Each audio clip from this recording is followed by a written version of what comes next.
The next section of the podcast, Stonegate to the Old Star, begins here. Just past the end of Little Stonegate on your right, you'll come across Barley Hall, which is a timber-framed building dating from 1434. It's been a shop since the 18th century.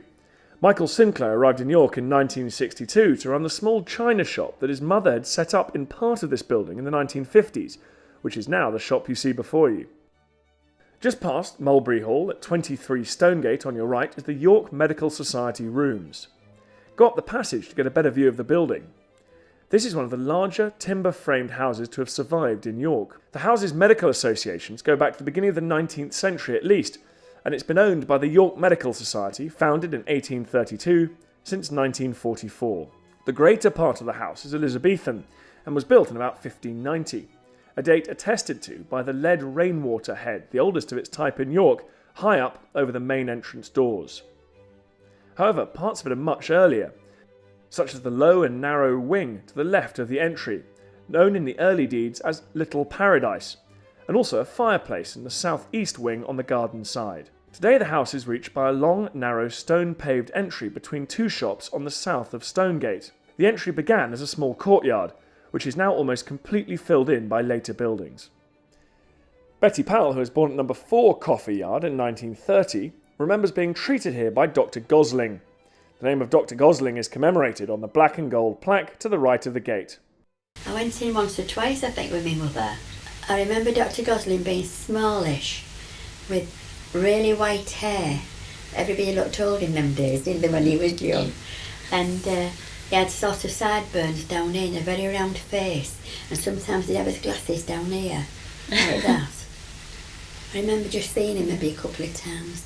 Maybe, I think I got something wrong when I went there. I think I got impetigo. I had all spots down here. I think my mum tried to scrub them off. I know she was quite abrasive with this thing. And then she had to take me to the doctors because it started to spread. And they put all this blue stuff on you. Like gentian virus, they call it, don't they? Something like that. Yeah.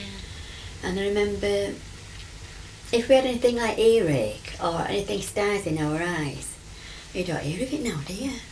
She'd put this stuff she'd done herself, I don't know what it was, but she'd put me some grease on my eyes, and if we had earache, she'd just get olive oil. Olive oil, wasn't it? And yeah, I don't know where she got that from, but I can't remember a chemist.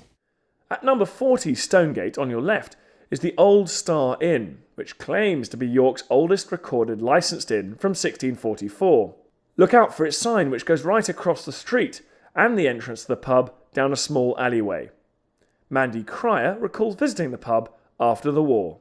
At the end of the war, there was Fort Sutton was Australian aerodrome, and they had a farewell party. And we all went out. Well, I've never seen so much food in my life. And my eyes just went pop. And I mean, I never wear makeup, and I wear glasses. In those days, I had to wear them.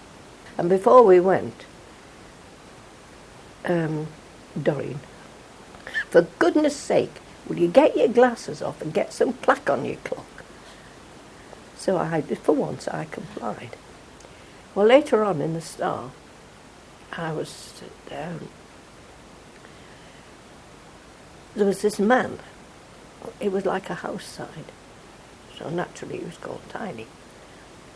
And all of a sudden he was there in front of me. So I looked up and said hello. And he said, I spent the entire evening trying to attract your attention.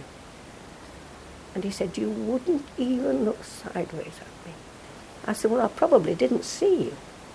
His jaw dropped. I said, well, I didn't have my specs on. So he said, well, that's very comforting for my ego, because he couldn't believe that he could have been ignored. Philip Calvert was also a local at the Old Star. Be about 1961, I would reckon. But my first impression of there, it was a sort of a haunting bohemian place at that time. It still had the 3 bars. When you walked in through the door, there's like a little snug.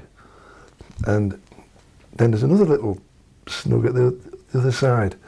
And that was always populated with solicitory types and, you know, sort of professional, younger people.